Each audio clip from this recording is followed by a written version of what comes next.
ശിവമൊഗ്ഗയിലെ ഒരു real estate ബിസിനസ്സുകാരനായിരുന്നു Manjunatha. അദ്ദേഹവും ഭാര്യയും 18 വയസ്സുള്ള മകനും ചേർന്നാണ് ഈ വിനോദയാത്രയ്ക്ക് പോയത്. 4 ദിവസം മുൻപാണ് അവർ ശ്രീനഗറിൽ എത്തിയത് എന്നാണ് മനസ്സിലാക്കുന്നത്. ഇന്ന് രാവിലെയാണ് അവർ പഹൽഗാമിൽ എത്തിയത് എന്നും ഭാര്യ പല്ലവി പറയുന്നുണ്ട്. ഭാര്യ പല്ലവി ഭർത്താവിന്റെ ഈ മരണം ഉണ്ടാക്കിയ ആഘാതത്തിൽ നിന്ന് അല്പം മോചിതയായ ഈ ഒരു സമയത്ത് തന്നെ കൃത്യമായി എന്താണ് സംഭവിച്ചത് എന്ന് മാധ്യമപ്രവർത്തകരോടടക്കം വിശദീകരിക്കുന്നത് നമ്മൾ കേൾക്കുന്നുണ്ട്. കന്നഡ മാധ്യമം ആയ സുവർണ ന്യൂസ് നമ്മുടെ നെറ്റ്വർക്കിനോടടക്കം പല്ലവി സംസാരിച്ചു.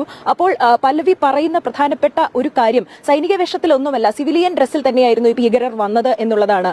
ഇവർ ഇവിടെ എത്തി ഈ ഓരോരുത്തരോടും പേരും മതവും അടക്കം ചോദിച്ച ശേഷമാണ് ഇത്തരത്തിലൊരു ആക്രമണം തുടങ്ങിയത് എന്ന് പല്ലവി പറയുന്നുണ്ട്. തന്റെ ഭർത്താവിന് നേരെ നിറയൊഴിക്കുന്ന സമയത്ത് തന്നെയും കൊല്ലൂ എന്ന് മകനും താനും അവരോട് നിലവിളിച്ചുകൊണ്ട് പറഞ്ഞു.